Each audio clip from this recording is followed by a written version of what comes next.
no? Malaway daw ho yung bulldog, mga kababayan. Sino ba yung bulldog na yon? Kasi, eto, pakinggan nyo ho, mga bossing. Eto, kaya pala ayaw nila, kaya pala ayaw nila na inila-livestream yung ICI ho, mga bossing. 'Di ba? Dahil pala dito sa mga ganito, pakinggan ho natin, mga kababayan. Ayaw sa bulldog kasi malaway daw po. Sino iniisip niyong bulldog? Mga boss, eto. Ng regalo na Ayan. ng exotic bulldog. Ayan na, mga kababayan. Kung ano po yung sinabi ko, yun yung pag-uusapan natin. Exotic na bulldog daw ho, mga bossing. No? At ito yung tinatalakay nila doon po mismo sa ICI. Pakinggan ho natin, mga kababayan. Ma'am Neng Gigi, makinig ka. Para sa iyo to. Ang nagbigay sa'yo ng regalo na ng exotic bulldog. Oh. 'Di ba sabi ni Esing Mariano, si Marcoleta daw. Bakit kapag pinag-uusapan bulldog, exotic na bulldog ang inaano nyo, iniisip nyo si Marcoleta agad.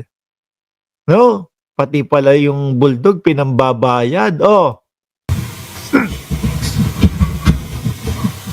Mahilig ho ba kayo sa aso? Mahilig po ako sa aso, pero ang mga aso ko po ay malalaki po. German Shepherd. Kasi may lumalabas na may regalo daw na exotic bulldog. Meron bang gano'n? Nabili po ako, Your Honor. Nabili may nabiling exotic bulldog. Anak ng tinapa. Kayo talaga ang sasama ninyo. No?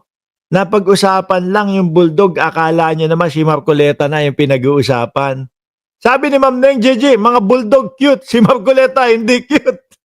Hindi naman bulldog yun. Uy, samahan nyo kay Marcoleta. No? Grabe kayo kay Marcoleta. po ako. Walang regalo sa inyo. Nabili po ako, Your Honor. Can you give us kung saan nyo nabili? Ano ba ho yung exotic bulldog na malaki na sa regular bulldog? Una-una, hindi po ako mahilig sa bulldog. Hindi po ako mahilig sa bulldog dahil po malaway po yun eh. Malaway daw ho kasi yung bulldog, mga bossing. Pero eto talaga dyan, mga bossing, no? Ngayon po, ayan, kung ano yung nakikita nyo ho, yan na po yung ICI. Nilive na po nila, mga bossing. Siguro dahil panawagan po ng mamamayang Pilipino na maging transparent po sila. Ayan na po, naka-live na.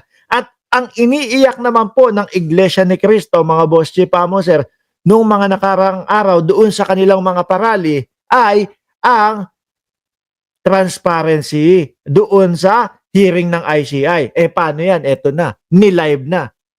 Iglesia, wala na kayong iiyak sa tingin ko. Wala na kayong masasabi. Kasi pilit nyo sinasabi. Yun lang naman. Transparency lang naman ang kailangan namin. No? At accountability doon sa hearing ng ICI. Kasi daw, hindi nakikita. Eto na po, naka-live na po lahat. Yun nga lang, pati po yung usapang mga bulldog na malalaway, napapag-usapan po dito, mga bossing. So sa tingin naman namin, hindi na po mag-iiyakan o hindi na po iiyak yung INC.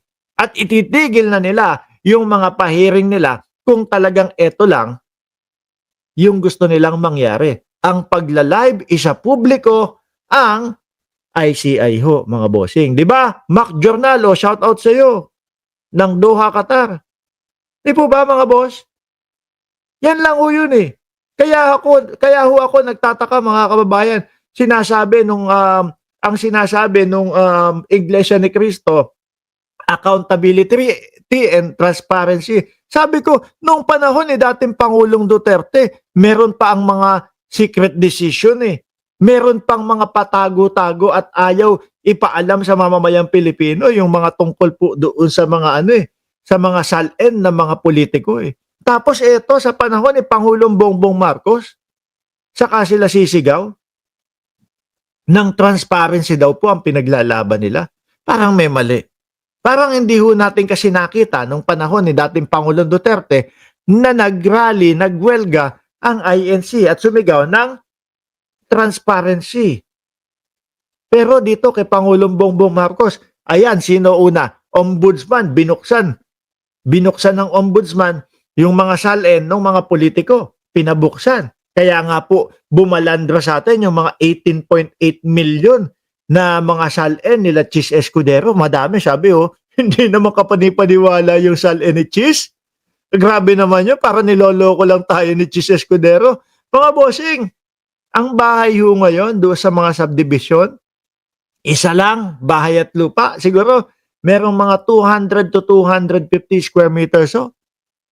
Lumalaro na ho ng 25 milyones mga kababayan, mga boss chipamo sir. Tapos ang nakatala kay Chis Escudero, 18.8 million lang ang salin ho. Di ba? Ito, kaya nga po natin nakita natin na ang mga bilyar bilyon-bilyon yung kanilang mga salin. Di po ba? Kasi po, etong gobyerno ni Pangulong Bongbong Marcos, talagang ang gusto, ilatag sa mamamayang Pilipino.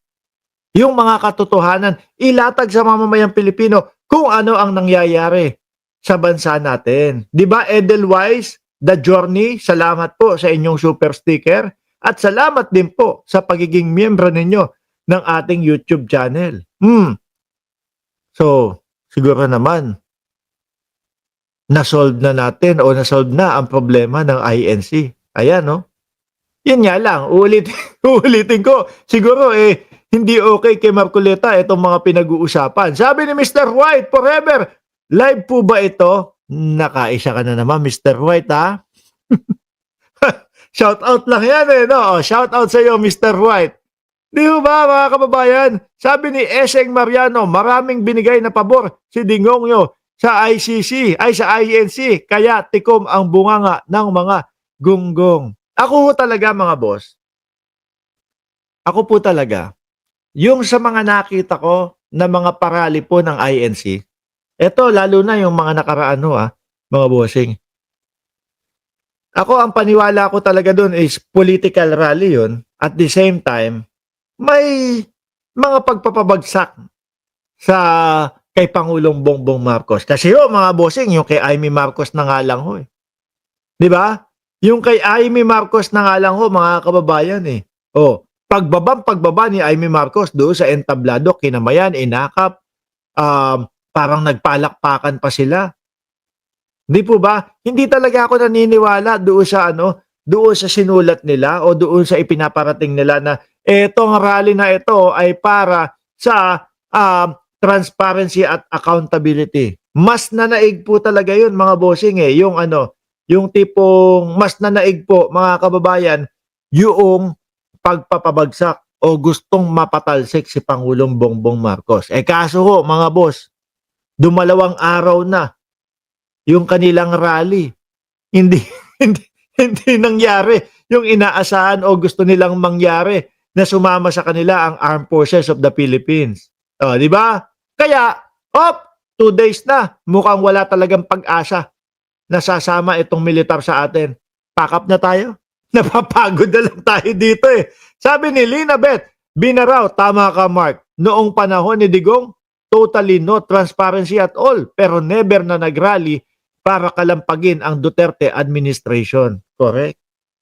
Ayan INC inilatag na sa inyo, binuksan na sa inyo etong ICI.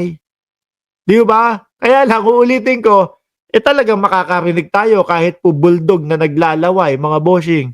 Parang yung kapag yung nabibira sa Senate, yun, naglalaway doon sa programa na.